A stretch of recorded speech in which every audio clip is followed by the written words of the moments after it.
కొనుకొచ్చుకుంటాం కదా, బస్తాలు బస్తాలు తింటమే తెలుసు మనకి, బస్తాలు బస్తాలు.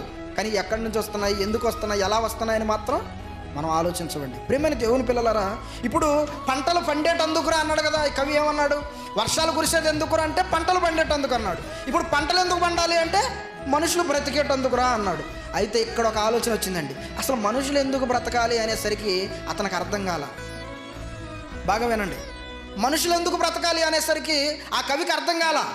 ఎందుకంటే ఈ లోక జ్ఞానం ఏమి నేర్పిస్తుందంటే, కోటి విద్యలు కూటి కొరకే. నువ్వు బ్రతకడానికే ఈ కోటి విద్యలు. నువ్వు ఏ పనైనా చేసుకో, నువ్వు నీ జానెడు కడుపు నింపుకోవడానికి తప్ప నీకు ఎలాంటి ప్రయోజనం లేని విద్యలు ఇవన్నీ. మరి మనిషి ఎందుకు బ్రతకాలరా అన్నప్పుడు ఎవరు దానికి సమాధానం చెప్పగలరు చెప్పండి? ఎవరు సమాధానం చెప్పగలరు అంటే దేవుడే చెప్పగలడండి.